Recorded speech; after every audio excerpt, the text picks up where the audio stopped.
Hi,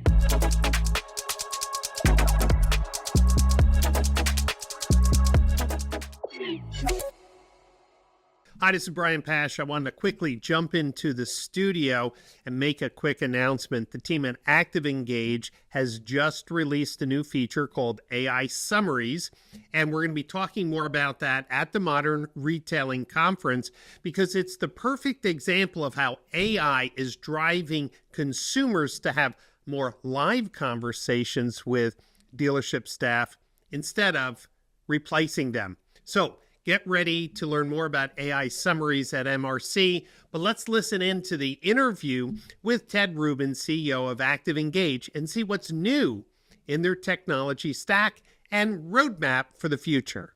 Hi, everyone. This is Brian Pash. On today's podcast, I'm sitting down with Ted Rubin, CEO of Active Engage, and we're going to talk about the confusion in the marketplace, the competitive advantage of humans versus AI, and what's the correct balance. And of course, we're going to continue this conversation at the Modern Retailing Conference coming up in Palm Beach. I've invited Ted and his team to bring their expertise to the show, but I wanted to have an interview now to help dealers set the record straight on how to sell more cars in a digital age. Ted, welcome to the show. Thanks very much for having me. I'm excited to be here. Ted, you have an amazing pedigree. Many years in the business, thousands of clients, working with marketplaces, the largest dealer groups. For dealers listening in who may be not aware of the history of Active Engage, give me a little thumbnail on the expertise and innovation you've brought and for how long. So the company's been around for about 18 years. It's actually 18 years just coming up like at your event. I think it's almost exactly our birthday at that time. So we've been around for a really long time. Lots of the people that are in the leadership here, including myself, came out of the automotive industry, out of the dealerships themselves. And ultimately at some of the big groups or some of the either the OEMs or the distributors like Southeast Toyota and things like that. Even, myself, I was a developer early on in my career. And so some of our developers here, in fact, our CTO had worked previously with my last company, which was one of the first CRMs in the industry. And so he spent, 7 years developing CRM, working with conversations and customers and how dealerships interact with them, and listen to me drone on about what needed to happen for, for a lot of the things to work inside of the CRM and how to communicate with customers, what they were looking for at that time and what dealers had to offer and how to accomplish that in the best way. So, we created the market. We were the very first managed messaging service in the automotive industry that was automotive specific. Right. And, we were the only one. And there was another one that was basically customer facing. And it was two of us, for quite a long time, actually. And we just stayed focused specifically in that area for the entire longevity of the company. Other ones have kind of gone off to do some other things and digital retailing and stuff. And we kind of want to focus in this area. I think there's a lot to be accomplished just in the messaging space. And so rather than kind of Twitter off, we've integrated with lots of other companies so that they can take advantage of the messaging in coordination with what they're offering. But we feel like there's more to do here. So we've kind of stayed focused in that area. So I want to address this. First of all, I want to thank you and your company for supporting the Automotive Standards Council. So we can see engagement on the dealers' websites, conversions in GA4. That's really important. Some of the other communication platforms don't. And that's a mistake for dealers because when someone starts a chat session, they want to have a conversation. They are not fact hunting most times because today our VDPs have every spec, every detail, every photo. So I want to dive into this topic that there seems to be a craze going on. AI this, AI this. people are taking down human interaction, communication services, and just throwing AI because they think it's cheaper.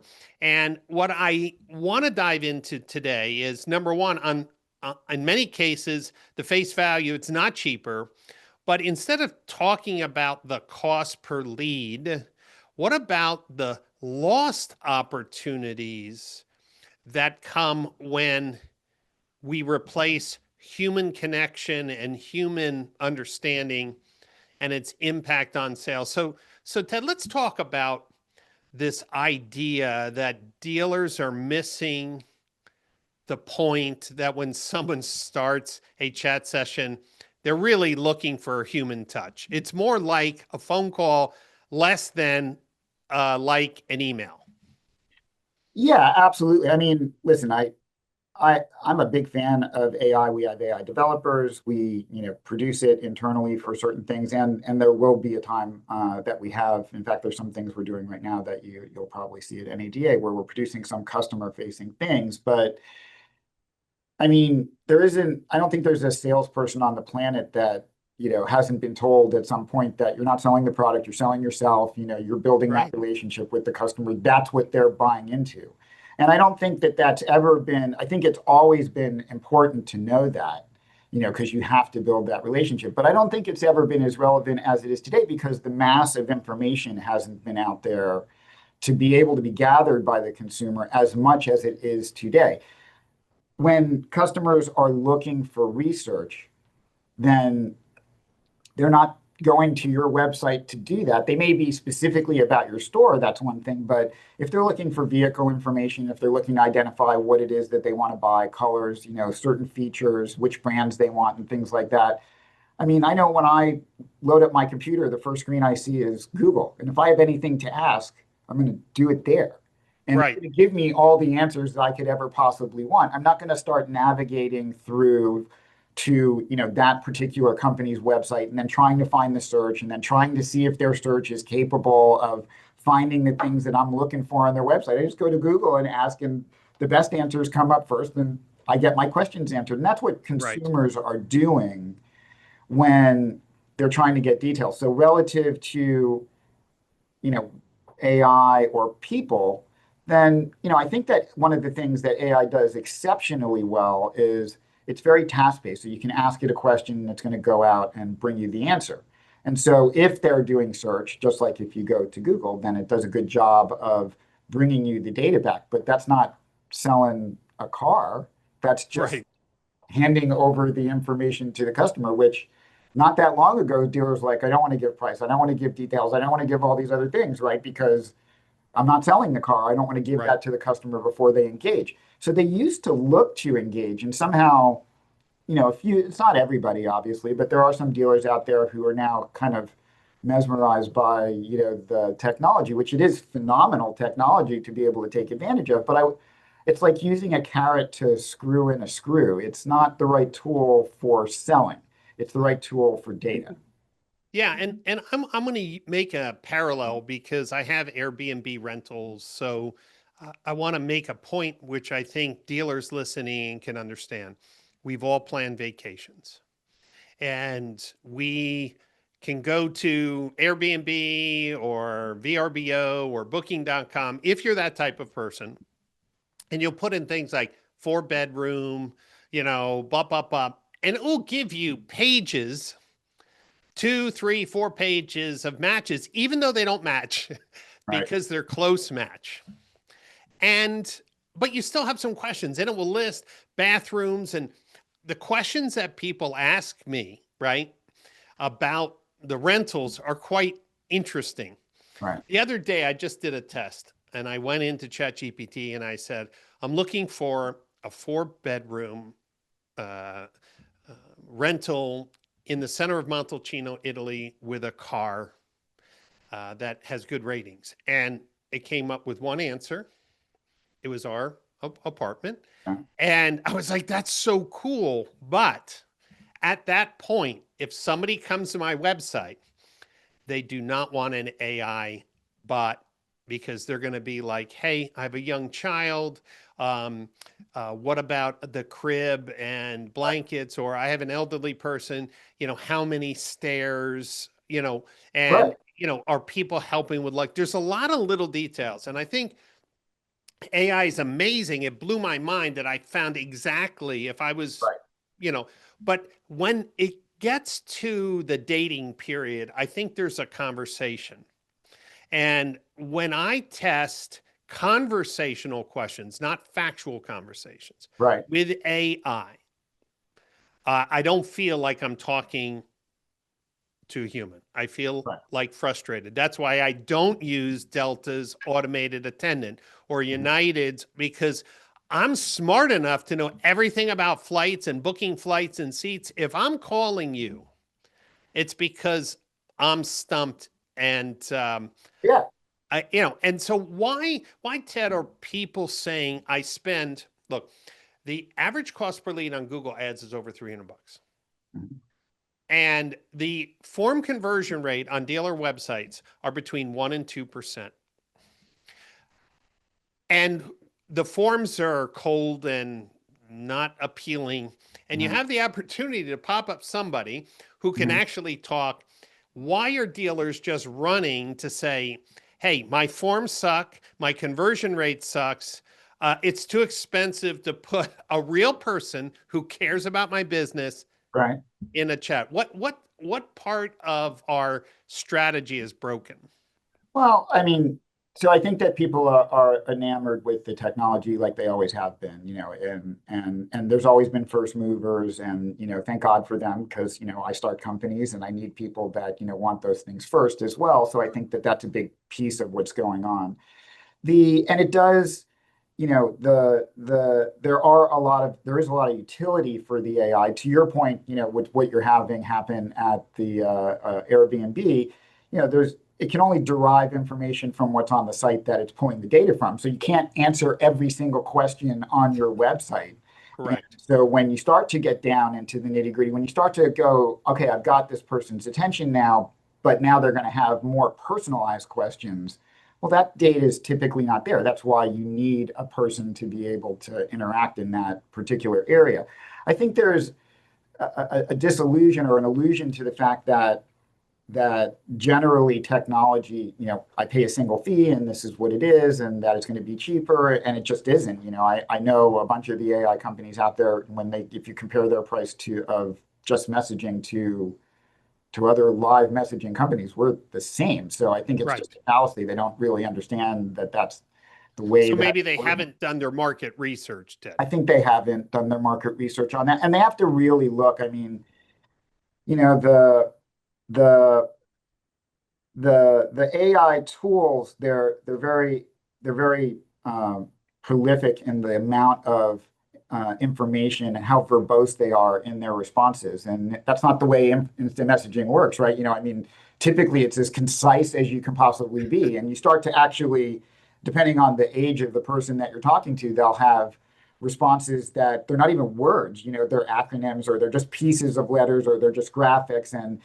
And there's not as much data to pull from for the AI to understand what the context of that is. You have to remember that AI is actually, it doesn't understand anything, right? So it's estimating what the best response is from a statistical analysis of just the words. So it doesn't understand the words. It's just, I've seen this combination of words before. Mm-hmm. And I know that statistically, when I see this combination, then this is the best way to answer the question. But it doesn't comprehend what the words mean. That's why you get the hallucinations, right? Because there's a lot of words that have many different meanings. And so it Correct. doesn't necessarily know the difference between those things. So I think that, if you think about it, if you're a dealer and you're thinking about it, and I would never tell anybody that AI isn't good or it's not valuable or that you shouldn't use it or there's not areas to use it in your business. But I think that when you start to look at, all right, well, what am I getting out of it? When you look at it and you go, well, it can make an appointment. Okay, but it doesn't upsell. It doesn't make a connection with the customer. How often do those appointments show up without having to follow up and do other things with them, from the dealership where you are interacting with a live person? if you're having AI and then you're ultimately having someone in the store that you're paying an hourly wage or you're paying a salary to that now has to spend time interacting with them, then your costs are massively larger. That's not, you're Right. not taking those things into account. And Ted, I think that dealers haven't thought about the type of questions that are being asked based on their website. For example, um, it's common today. I just saw it. I was recording a video today. This dealer had Edmunds Trade Tool and KBB Trade Tool. And in this Both on testing, the site. both on the site, and they gave different values. I guarantee you, you put an AI chatbot and you ask the question, why do you have two different trade tools with two different trade values? So what's the right one? They can't explain that question. GM dealers, GM dealers typically have a button to start shopping, takes them off the website, Right. takes them completely off the website, but they may have another payment tool, on the, if somebody is in a chatbot and said, how come there's two payment tools? What's the advantage of the General Motors payment system or your payment system? Right? Dealers don't even understand that their own designs have nuances that, you know, um, a customer might be really close to a decision, but feels like maybe the dealer's making it more difficult. And then you put in a bot in there that has no clue of the context of the website design or the Right. buttons on the website design. I believe, Ted, that if somebody calls up for a quick transactional thing, I need to schedule an oil change. I have no problem with an automated attendant. I have no problem with that at all. If, Right. as you mentioned, they show up, Right. if they show up. But there's so many nuanced questions, and I'm trying to figure out if dealers at the end of the day should be focused on the cost of operating my business to sell X amount of units instead of cost per lead. Is it too hard for them to understand that they're dropping more customers today with Uh-huh. an AI chatbot versus a human? Is there any way, Ted, that you can show dealers like, hey, when you pop up an offer to communicate and help a customer, when real people are involved, Right. it has a significantly different impact. What could you tell a dealer who's saying, no, I just think AI can answer everything and I'm getting some leads? Yeah. I mean, the there's lots of statistics that come from companies like Shift or the OEMs, or it depends where you want to look for what it is. But I don't know of any statistics. I mean, the most important thing to look at is the best leads, the highest closing leads for most dealerships are the messaging leads, right? Are the ones that are coming from the chat or text or whatever that instant messaging is from the website. Those are usually number one. Sometimes there's some advantages if you have other tools that will prompt them into a message. Like we have an active target tool that pops up, a special or a coupon or something like that, and then it goes into a message instead of landing you on a page. And Got it. that has that has even a So higher that's like a conversion. conversational commerce approach. Yeah, it's a conversational commerce. So if I popped up an offer to you and you go, yes, I'm interested, it's not just a hand raiser that we go, I'll take your name and someone else will get back to you. You just engage with someone right away, right? And so That's they're right. now taking that into a conversation. So that has an even higher conversion. But I think in general that all the statistics are showing that the messaging in general, the instant messaging that's happening on your website is going to be the highest converting things. And so they know that. So they're looking for how do they want to invest in those things. And I think there's good and bad companies that do messaging. And if you've had a bad one, or if you've had ones that don't answer all the time, or if you've had ones that, That's are fair. not getting into good conversations, or who are saying the wrong things to customers, then it's easy to migrate to something that is going to be there 100% of the time, and that's always going to answer the question. And so I think there's value to that, right? So I think that there is a value to having to even to the customer to having a customer where they come online and they have a question and you just answer the question. The thing that's being missed there when you start to look at what converts to a sale to your point, Come is on, bring that it on. there's no sales pitch, so there's no one there to kind of take them through that next step. And so that now gets pushed at a later point. So now you're essentially getting a lead like you would get from any lead provider. Right. And then you're having to deliver it to someone Then else you have who's to going chase them. to have that conversation at that point, right? And so you're delaying essentially the satisfaction and the motivation of the customer to continue to want to go with you. You can stop them from going to other sites if you gave them a personal communication where you said, hey, I can not just answer your question, which is what the AI will do. It'll absolutely, most of the time, I think, it'll answer the question, but it's probably not answering it the way that they want it to. It's giving this, you're getting paragraphs of an answer instead of just, here's the quick answer. And there's no engagement. There's no, hey, obviously you're interested in this vehicle. Let me ask you a few other questions about this and let me Right. engage with you, show you that I have real intent to help you and satisfy your needs. That's what you're doing as a human being. That's why you say, you're selling yourself. That's why dealers don't have kiosks in the showroom and get rid of all their salespeople. I mean, That's right. because at some point you have to engage. Yeah, and Ted, I joke. A couple years ago, I made a cartoon, my first attempt at cartoons, and the cartoon was someone walks into the front door, and the receptionist says, fill out this checklist. Someone will be with you in the next few hours. But that's really what our websites are doing. We spend tens of Right, thousands of dollars to drive traffic, and all of the CTA buttons normally right, are forms, which means I'm not going to give you your complete answer now. I will chase you later. There are some that have moved conversational CTAs right directly into right, a communication, which you can do. And of course, then you're serving people instead of chasing. So right, I really want to encourage dealers to think if you have a service that can work around the clock with humans, when you have your CTA buttons for things like check availability or, hey, can I get additional discounts?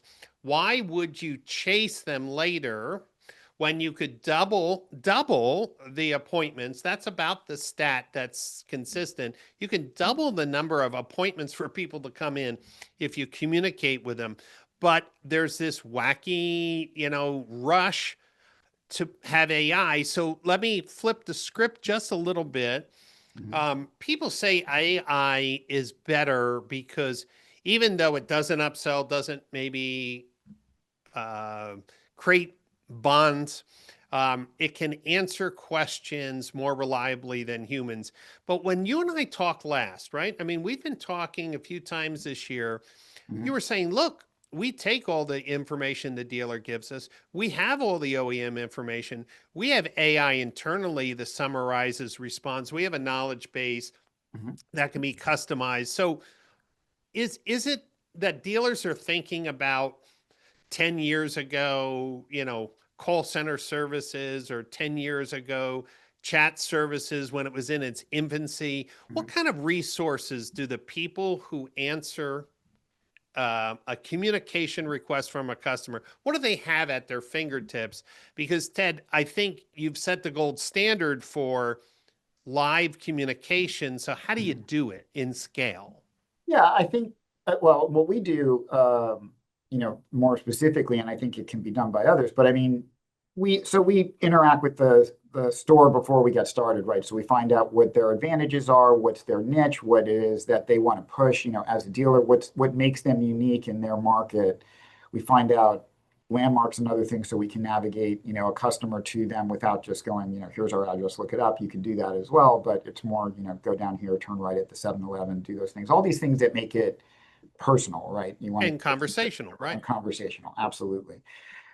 We have other tools that are out there that are from the industry. There's lots of them, things like Chrome and other stuff like that, where we can, know the assets that are on all the different types of vehicles. We know how much the vehicles are. We know what the customer may be seeing out there on the web and stuff like that. We have tools in the background that are AI tools that can feed us the same data that that would be given to a customer probably by AI on your site, but we're not delivering it that way. Right. So we're not just delivering the data to the customer. Because again, that's not, it's proven. I mean, I would say that we don't believe, but I mean, it's a fact that the customers are not engaging you to get the data. There's some of that. I mean, they certainly want an answer, but they want to get a feeling for, am I going to like you? Do I feel like you care about me? Am I going to get a decent price from you? I have these other nuanced questions that I wouldn't be able to get answers, as you just pointed out. And so they're looking for, do I want to buy from you? Not, if they say, do you have the car? They absolutely want to know if you have the car. Is the AI going to be better at answering that question, or is the person going to be better at literally answering Yeah. that question? No, Right. the answer is the answer, but the response is different.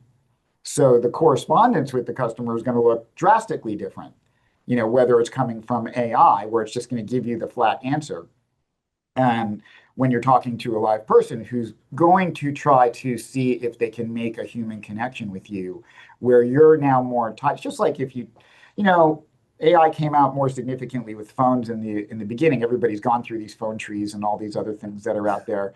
And if you're not getting what you want, do you have a problem hanging up on the phone? No, because there's nobody No. there and it doesn't matter. Right. If you're on the phone and you have somebody on the other end and they are just not solving your problem, but you can tell that they're trying to, is it just as easy to hang up on that person? Not really.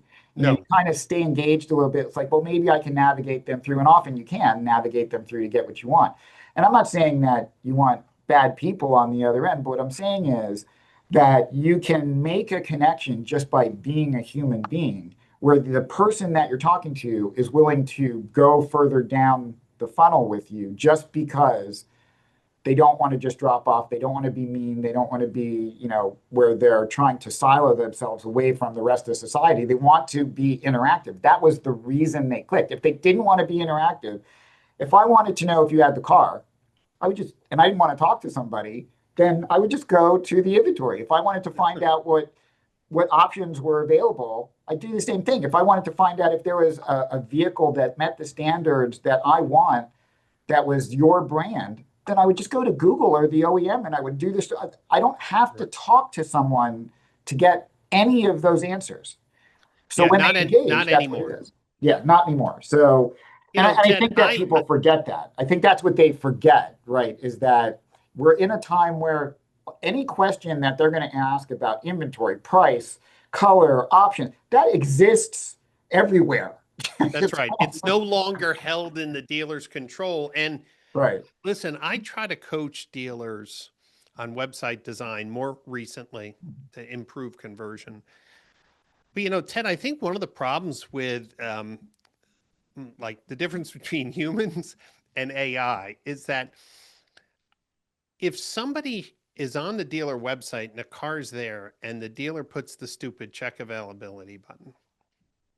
Look, if I go to Lucky Jeans and I find a pair of jeans and I want a 3430, it's going to tell me whether it has, there's no button that says, wait, we Right. will call you back and see. Now, I'm not comparing jeans to a car, but when you put gimmicks on the website, which insult people's intelligence, when you show an MSRP and 12 different discounts and then say unlock price, Mhm.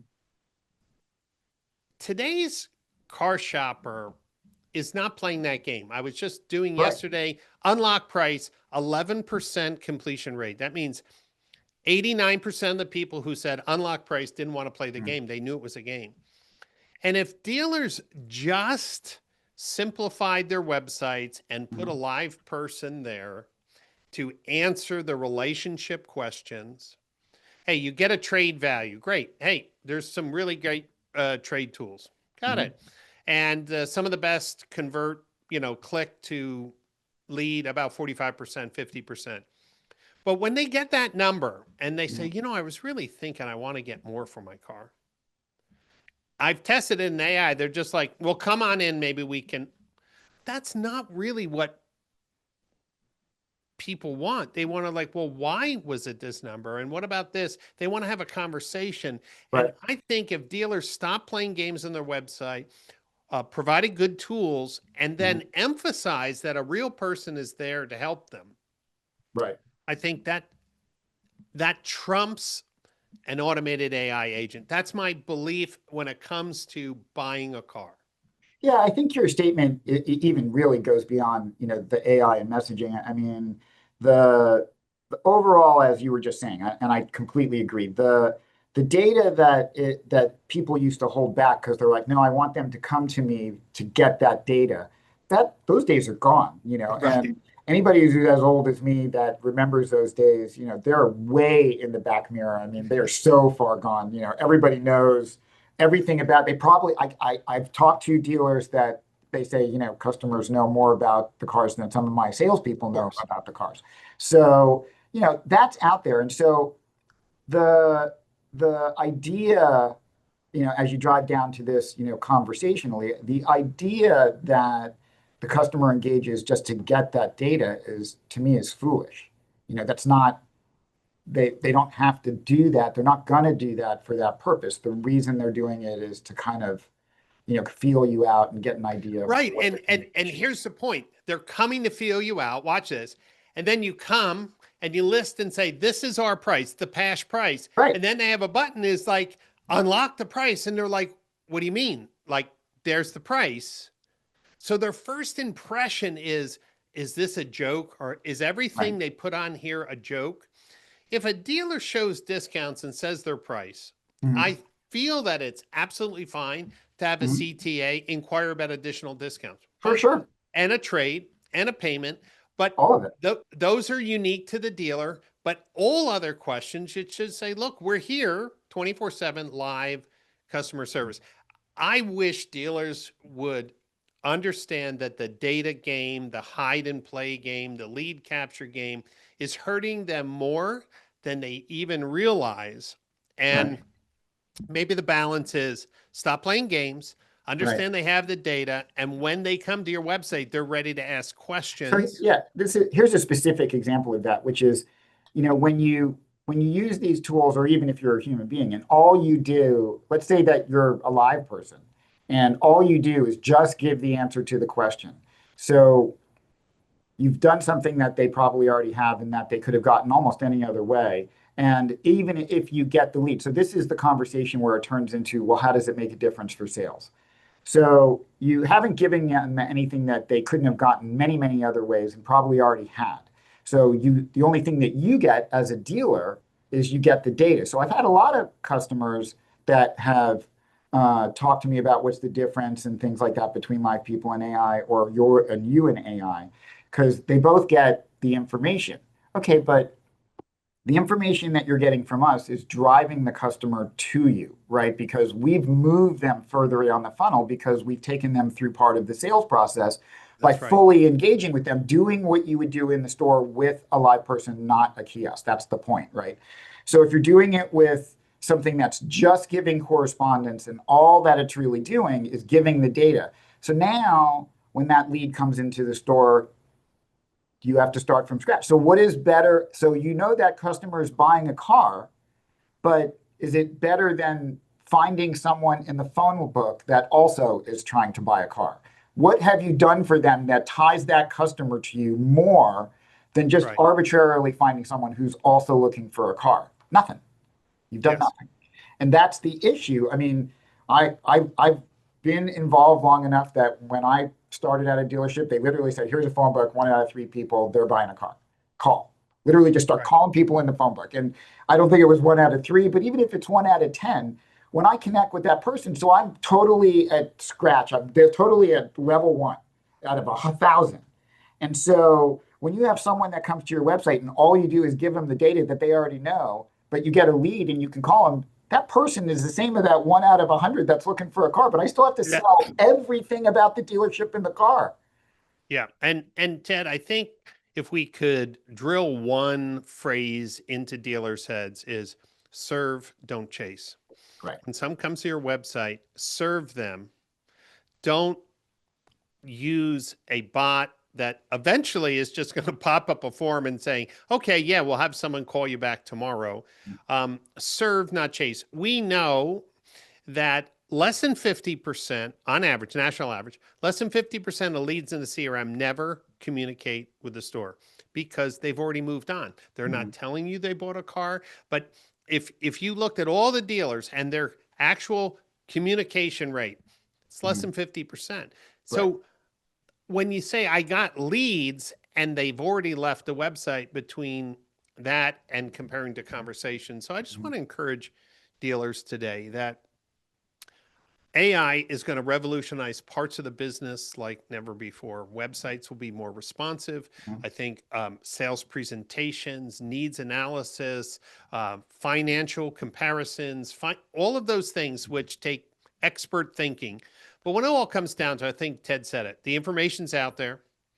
The large language models are summarizing all the cost benefits. When they come to your website and you just have form, form, form, and Right. an AI bot, you're basically saying, no one's here to serve you. And I want to encourage you, do a real controlled test of adding live sales support to your website compared to AI, and really look at your operating costs per sales, not just leads, because at the end of the day, your website might be gaming your own tools to accelerate leads for stupid things. And if we can just drill home the fact that consumers have the information, make it easy for them, and then provide a real person to communicate with them, man, that I believe is what's going to start differentiating dealers. You know, Ted, I want to thank you for your time today because one of the phrases that you and I have talked about is a smart balance, right? A Mhm. smart balance between people and AI. And as you are pioneering new applications for communication, like you said, hey, we're going to show some things that Nate is going to blow people's socks off. But fundamentally, we need to reconsider where we place these tools in the customer journey. Ted, if somebody wants to learn more about your platform, which is price competitive and performance accelerating, where would they go in case they have never been to your website before? They would go to just activeengage.com, and they can see all of our information. We show all the everything on Right? the You website. show it all. We show it all on the website. And certainly you can contact us at sales@activeengage.com. You're welcome to contact me at ted.rubin, which is RUBIN at activeengage.com. But there's lots of places to find us. We're going to be at your event next month, and we're excited to be there, NADA. So we're obviously pretty visible in the industry, I think. Great.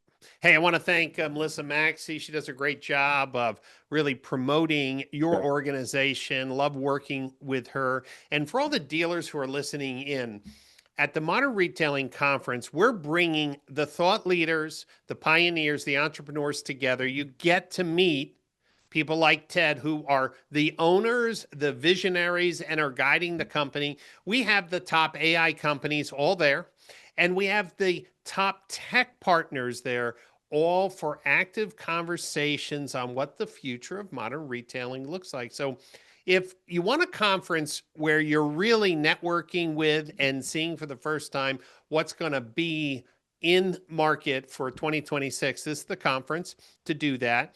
And then if you want to set up some face-to-face time, Ted already gave his email address. Set up some face-to-face time, especially if you have some unique or thoughtful ideas on how to improve your online retail operations. Ted will be there with his team. I want to thank everyone for listening in. I want to thank people who have been just loyal to listening in and learning. I want to encourage you to come out to the Modern Retailing Conference, modernretailingconference.com. The main hotel is sold out. We have 3 other hotels right in the area that are on the website. So lock in your tickets. Don't miss this year. And I'm excited, Ted. You're going to be on a panel. We're going to be talking more about this smart balance between humans and AI. I think that's what the future is going to look like in modern retailing. Ted, thanks so much for supporting dealer education and for giving us some time today. You really hit the nail on the head and challenging dealers to reconsider their investments. Yeah, thanks for having me. It's always a great conversation. Great. Well, everyone, thanks for listening in. I'll see you next time on a podcast session. Have a great day.